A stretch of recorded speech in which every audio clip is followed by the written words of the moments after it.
Streets 993 C-Dub is here, and on the C-Dub show, I got this wonderful lady here. It's going to give some information. So ladies, pay attention. This one is just for you, okay? I don't know if you guys know that 70% of black women develop uterine fibroids. And this lady, April, is on the show today. She is the founder of Give Glean Grow, and she's going to give us some information and help educate these ladies. Thank you for being on the show today. Thank you for having me. I appreciate it. Good. So when you came out and reached out to me about this, I started shooting out a couple text messages to my people like, hey, you know about it? They like, yeah, I do. And some people who didn't. Mm-hmm. So on the show, just tell us a little bit about what exactly are fibroids and how common are they to women? Yeah, I got you. So before I start off, again, thank you for having me.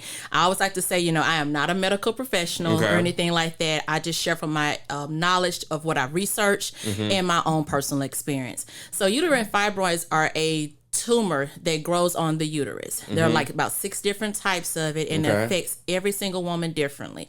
For me, I always had one, but one of my friends, she actually had like 36 of them. 36 at one time, yes. So there are non-cancerous tumors. About 99% of them are. Unfortunately, there is that 1% that could be and everything. And they affect, as you said, at least 70% of African-American women. But people of color, women of Asian descent, Hispanic descent, they're right behind us at about 60%. And Caucasian women are not that far behind at about 50%. So this is a thing that women deal with, period. But it is higher within our ethnicity and everything. Why would you say it's one of the least talked about women health issues?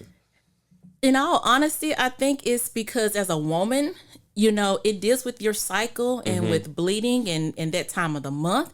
And that could be something that's a little bit personal. Okay. If you are having a heavy cycle, you don't want everybody to know your business because you're trying to be discreet and everything. But unfortunately, sometimes women, it goes beyond just being normal and everything. So I think that's one of the reasons why we don't talk about it. And then for some women, that can cause fertility issues. So again, as a woman, you think, hey, if I have sex, it's unprotected, I should get pregnant. Right. But for a lot of some women, some women don't. It could be because of a uterine fibroid. It just varies. Okay, so what would you say some of the most symptoms of you hearing from the fibroids? Heavy bleeding or irregular cycles. So they can include heavy bleeding. So, every month we're supposed to bleed only so much. It's like a few tablespoons. Like that first 2 days is the heavy days. And then it's supposed to get a little lighter, right? It's every woman is different. Oh, really? Because some women can be consistent. What's irregular is you're going through a whole pad in like an hour, 2-3 hours, where you're soaking out a whole pad. And I hate to be grotesque, but that's just what it is. Right. Or you're having a lot of clotting. So they're like big, thick, somebody says like a jelly swordfish candy. That's what they remind you. But they're just humongous clots that are falling out. That is a symptom right there. And then some women are polar opposite, where they don't have a cycle every month, which means their lining of their uterus is not shedding every month.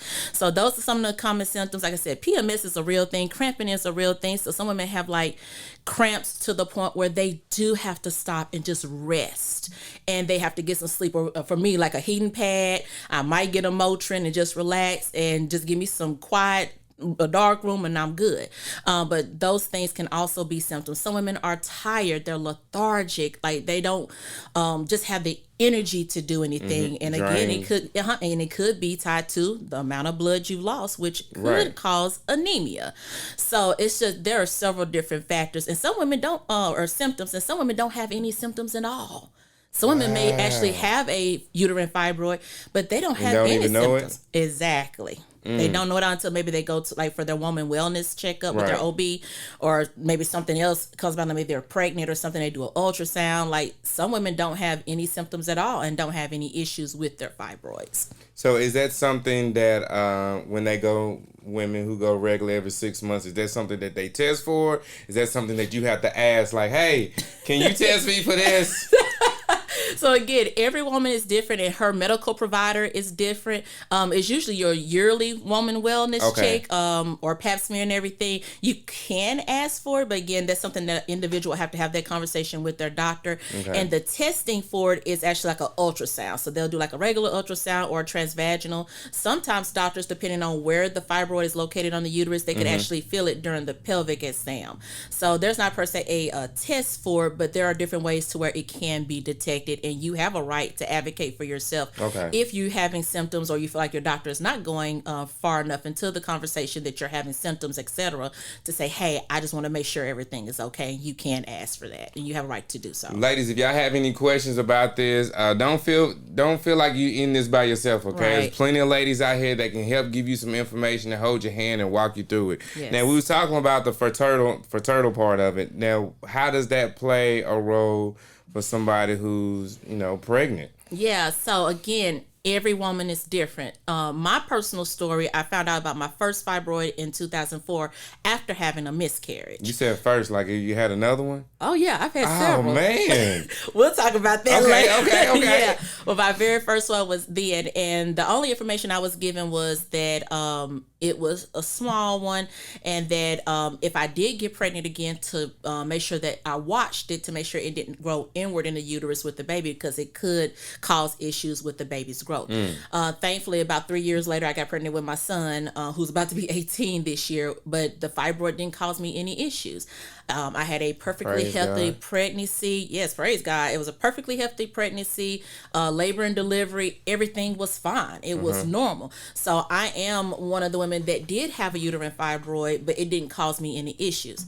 At the same time, there are some women who cannot get pregnant at all because of uterine fibroids, because of where they're located or maybe the type, etc. And then there are some women, unfortunately, who may miscarry or have a misabortion where, it's like super early within the pregnancy, things of that nature because of fibroids. So again, every woman is different in terms of a fibroid, but you can get pregnant and have a successful pregnancy with the fibroid. But again, it just depends on the individual and what type it is. Every woman is different. Every woman is different. Yeah. What are some treatment options that you would say that are available, and the pros and cons of those? Yeah. So for me personally, I in 2017, I had I had DNC, which is similar to when you have a miscarriage, because my then OBGYN, when we discovered that fibroid, which was a different one, we thought it was going inward in the uterus. So DNC, they just kind of just go inside your uterus, clear it out. Similar to when you have a miscarriage. Unfortunately, a few months later, found out it was not just in the inside of my uterus, it was still one fibroid, but it was in the lining of my uterus growing outward. So that following year, I had what's called a myomectomy. So basically, this where it was an outpatient procedure where they do small minimal cuts, and they went in and took the fibroid out. Fast forward to last summer, I found out I had another one, and for that one, I had I had a robotic myomectomy, where the doctor used like the robotic help and everything to still do it. So those are a few treatment options. Some women, unfortunately, their fibroids are so bad that it can cause issues with just their general health. So they have to, have hysterectomies and everything. That is the reality for some women. That's not all, but there are some that, because they're losing so much blood, they're anemic, and if your body doesn't have the blood it needs to pump on a regular basis, it can affect other organs. So to get to the source of things, they do have to have that. And then there's in anything that you do surgery wise, your doctor always tell you about the pros and the cons, because you are going under anesthesia. You're going to be under it's a surgery. It's like, it's that's what it is. So you have your pros and your cons. And everything with that, but they also have a few other newer technology that they're using. I can't think of the name of it. I think it's oh God, I can't think of it. I think it's ablation is what it's called. I may be saying the name wrong, but it's where they go into the into your blood vein, and they insert something, but it basically is supposed to stop the blood flow to the uterus, to hopefully shut off the ability for it to continue, for the fibroids to continue to grow. Again, still a procedure. It's outpatient. You have your pros and cons, and then finally medication. Sometimes birth control pills or a certain type of hormone. Some women go through that as well, and they're constantly finding new methods and new ways and everything. But those are the ones that I know of that are the most common treatment options. I also did some Googling and found out there was some information. These diagnoses are not always showing up. People don't know they have it. Again, that's always like, is that something extra that you have to ask, or why do a lot of women don't know about it? I think it's a relationship between you and your medical provider. I have had. Does it hurt? Is it something that hurts that you? Oh no, it's like an ultrasound. Like when a woman is pregnant, we have ultrasounds for them to check out the baby. It's the same thing. They just go into your top of your stomach, or they may have a transvaginal where they'll insert it, vaginally and everything, where they can see it. So it's nothing that's like I guess you're thinking about like a pain or something. Yeah, like it's not going to be painful. No, it's not going to hurt you to get it done. But again, I think the relationship with your doctor plays a big part of it, because I have had women who have told me where their doctor knew they had fibroids and never said anything to them because they're considered common. Exactly. But they never said anything to them until so much time later, and then the woman is having a lot of issues, etc. I'm blessed because I have had awesome OBGYNs where I haven't had anything like that. Mm-hmm. So, like I said, for this last surgery I had with my OBGYN, my current one, she was very thorough. She was very detailed with me, told me, hey, but this is what's going on. This is what you need to do. It's up to you, blah, blah, blah. She never forced anything onto me. She never made me do anything. She always presented to me the options that were available. Right. So I think that's part of the reason why sometimes women don't know, again, because their relationship with their OBGYN or their medical provider. But I always encourage them, ask questions. Right. If you're feeling a certain type of way, ask questions. And if you feel like you're not getting the correct information, you have a right to go to another person, even if you're on state or government sponsored insurance. You don't have to stay with one person. Right. You have other options that are out there and everything to find out what's going on with your health, to make sure that you're getting the proper diagnosis and you can find out what's going on, so that way you can have a proper treatment. Ladies, make sure you're asking all the questions. Even if your doctor don't say anything, you need to take the extra initiative. This is your body. Yes. You here for yourself and your kids, so you need to be able to make sure that you're living long enough. So ask the questions, okay? Yes. And if your OBGYN ain't giving you all the information, the hell with them, find you somebody else. Come see me. I'm going to get you somebody referred that's a whole lot better and more qualified, okay? So what are some myths, miscommunications, conceptions that people are saying about fibroids? Yeah, so one of those what we just talked about with the fertility, that you cannot get pregnant if you have a fibroid, or you can't have a healthy pregnancy with a fibroid. That's one of the ones, again, when women come and talk to me about it, that's not true. Again, I am a testament that you can still have a fibroid and get pregnant. But again, that was my story. Now, I will say, even after I had my son, I wanted more children, but I never got pregnant again. Right. And so that could have been that part, for me. Not 100% sure, and everything, but it could have been a cause of why I never got pregnant again and everything. But that is a big misconception that you can't. You can.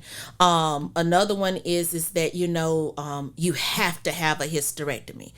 Again, every woman is different, and I have close friends to me that have made their choice, but it was the best choice for them and for their overall health. They had to have that done. It's almost like if a woman finds out she has breast cancer and she has to have the mastectomy, where she has her breast removed and everything. You may not want to have it done, but in order for your life to be prolonged and to have a good quality life, you have to do that. So it's the same thing with hysterectomy. Some women have to do that, but it's not for every single woman. Everybody's different. Every woman is different. Every symptom, I don't care if you have the exact same amount of fibroids as another woman, you're still two different women, and your bodies operate differently. So that's why I always encourage people, go back to your physician, go to your OBGYN, your medical professional, find out for yourself and advocate for yourself to see, what's going to be best for you as an individual. April's here on the show. Again, she is not a medical doctor. So don't be trying to slide in the DMs in the comments on YouTube like, is she Dr. So? No, she's not. She's just giving her own personal experience on this, okay? Yes. So what role can men play and families play in helping to assist someone who's going through this? Yeah, so men are definitely critical and needed for that support. I'll give an example. So last summer when I had my surgery, my son, actually when I got home that evening, he was adamant on keeping an eye on me. And I was like, son, go get into bed and go sleep, because he had to go to work the next day. And my mom was there with me because, again, even though it's outpatient, you still have been under. So my mom was going to stay a few days and everything. My son went and made a pallet on the floor on the side of my bed in my bedroom and slept on the floor the whole night. Mama's baby. Right now, he's almost grown man. He'll be 18 this year. But it was just, it was special, as because he sacrificed sleeping in his bed to make sure mama was okay. That's a form of support, just knowing that for women to know that men are there to do that. My stepdad is the same way. So when I was in 2018, when I had the issue with the fibroid, I was actually hospitalized for 3 days because I lost so much blood. I had to get 3 pints of blood through a blood transfusion. Man. And my stepdad was like, April, I thought we were going to lose you because my numbers were so low. And it was just the concern in his voice that brought extra comfort to me. He wasn't like belittling me or like, oh, that's just some women deal with. It wasn't none of that. Right. He was fully supportive and has always been supportive since he's been in my life and everything. So men's role is very critical in helping a woman to navigate this. Again, it's the same as if you had something like a cancer or, diabetes or anything else. You just need that support. So men's role, regardless of father, son, brother, uncle, husband, anybody. Spouse, partner, whoever, the support is needed. And I think I can attest for women that we love that support and we need it to help us navigate through what our body is going through. Why is Fibroid Awareness Month so important to you? Because of the journey that I've been on. I said it's been literally 21 years now altogether. Mm-hmm. When I first found out I had a fibroid in 2004, like I said, after I had the miscarriage, I thought I had cancer because I had never heard of uterine fibroid before. Mm-hmm. All I know was when I went in for my post-op, she was like, yeah, we found a fibroid. I freaked out because I'm like, oh my God, I got cancer. What's wrong with me? Because she was like, it's a tumor. Oh my, so many things just going through your head. You didn't know what. I was almost 24 years old at the time. Goodness. So I was young. So I was like, what in the world is going on? And she explained to me a little bit more like, no, it's not, etc. So fast forward through the years, after I went through my last, time before last in 2018, that was a major scare right there. And about 2019, 2020, I kept talking to my mom and I was like, Mama, I said, it's just not enough information out there. People are not talking about it.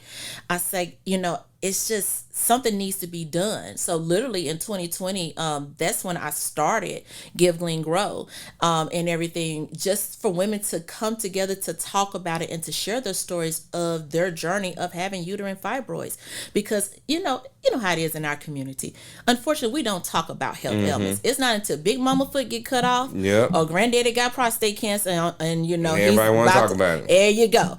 And so it's like, no, let's come together and let's share with each other, hey, this is what I dealt with. Because even afterwards, I went back to some of my aunts who were still living, and I'm still not getting a full clarification of or who dealt with what, etc. This is my bloodline and everything. And so that's why July is so important to me, because I'm like, the conversation needs to be had. Yes, it can be extra. It can be extended. It is something we deal with as women, but it's needed. Women need to know, as you said earlier, they're not by themselves. There are so many of us who have gone through it, going through it, whatever the case may be, or have a loved one that's experienced it. So they need to know they're not by themselves while they're doing it. Don't have to be ashamed about it either. Right. You don't have to be ashamed about it. No, I got it. I don't want nobody to know. I don't want nobody to have all this sympathy for me. But I will say this, though. It can affect you in a way mentally that you don't think about. So when I went through that time of losing so much blood between 2017 and 2018, I was wearing adult diapers to contain the blood flow. It was ridiculous. And so I walked around with a backpack. I had extra underwear, extra wipes, extra pants, pads, diapers, everything just to be safe. And then I have 2 great teammates that I worked with at the time. When I walked in, be like, hey, I'm good in the back and everything, because you never knew, because again, the blood flow was just not per se gushing, but it was just so much sometimes that would come out. I wasn't sure if I soiled outside of the pad or the diaper into my clothes. And that can be embarrassing for a woman. Walking around with a spot behind. Exactly. And everybody ain't going to always say something to you about it or address it. We got social media. Unfortunately. Look at her. Oh, yeah. Like she ain't taking care of herself. She and what's just wrong so with nasty. her? And that's not always the case. So, you should speak up, but again, it can be a psychological thing where it's like you don't want to say anything. You're just trying to handle it on your own because again, this is a woman's thing. Mm-hmm. So some women are taught, no, that's just something you deal with. Or if you get pregnant, oh, that's just you. Or that's your cycle, that's just you. You deal with it. No, you should not. But unfortunately, you do have that other part of it, the other component. Tell us about the big day going down Saturday, July the 19th. Yes, I am so excited. So we are celebrating 5 years with Give Glean Grow of hosting what we call the Fibroid Awareness Conversation event. So just like me and you are talking, that was the goal of the events. Our very first one in 2020, because we were in the pandemic. Right. We were on Facebook Live. But we had so many people to chime in like, oh, I've been through it, or I know this person has gone through it, or oh, can you help me with this and that? And even the doctor, we had Dr. Metters on there, Bernadette Metters.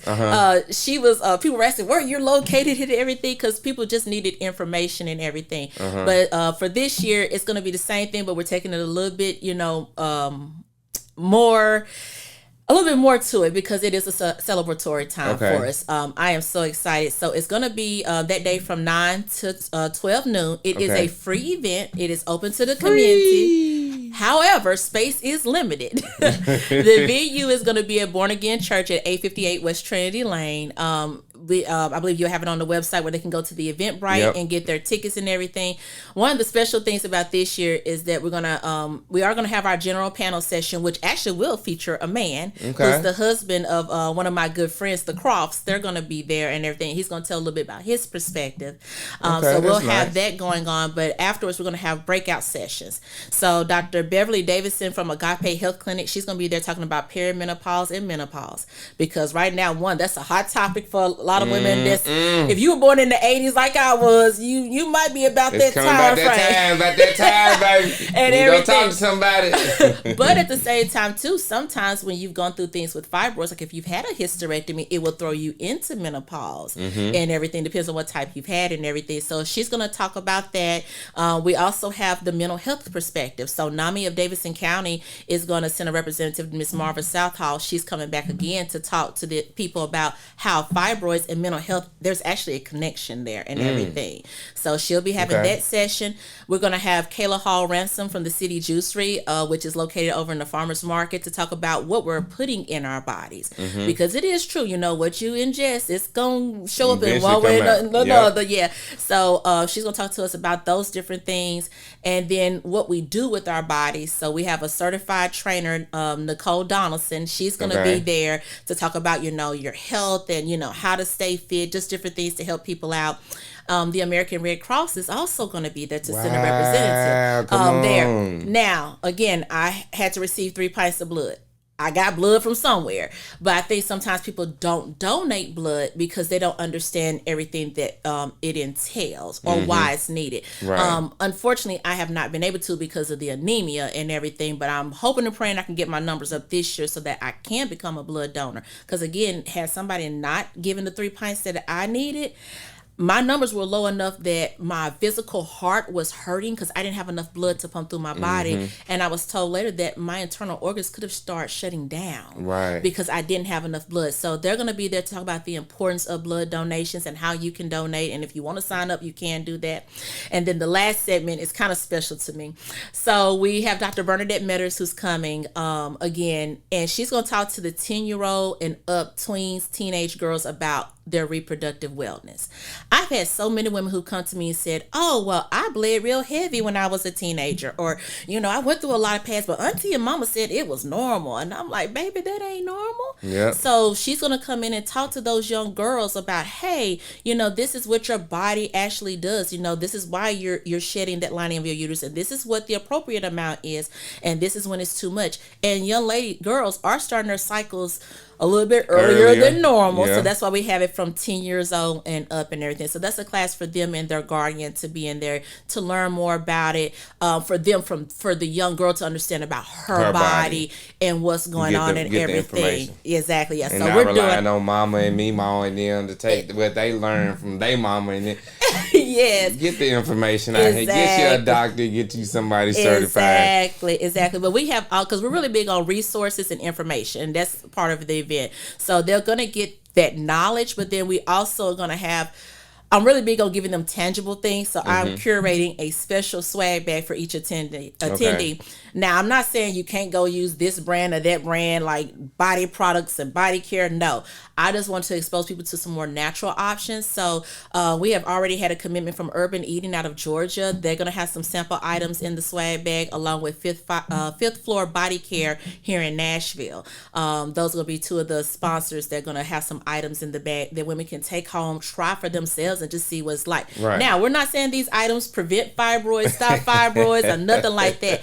I know for me, as I've gone on my journey, I'm like, okay, what are some things that I can do to maybe kind of help me along the way? Because I do not want to go through another surgery. I don't care if it's outpatient, it don't matter. Inpatient, outpatient, don't matter. I want to be done. I don't want to deal with this crap no more. And I don't want to have to wait till I get in menopause. So try to find some things now from working out and watching what I eat, and then the stuff as well as I put in my body. So I wanted to share those resources with people as well. And we'll have some refreshments and everything, because it's going to be kind of a, a 3-hour event and everything. But I think women and men and young people will actually be able to receive a lot from the event. But that is what's going on Saturday, July 19th. Get all the information. You can log on to the website, streets993.com. Get your tickets for there. All the information is going to be on there. April, again, thank you for coming through. Thank you. Giving us information about Fibroid Awareness Month. And get ready for the big event. Again, this event is absolutely free. Yes. Free. Grab you, your kids, your cousin, your auntie. Just bring everybody out there so they can get this information, especially if you know someone that's a young female. Let's get the information, get them educated now, early in life, okay? Yes. All right, April, the CEO, founder of Give Glean Grow, is here on the show. Again, more information on the website. And see you guys at the event, July the 19th, right? Yes, see you there. You see me, come and say hi. We out of here. Holla.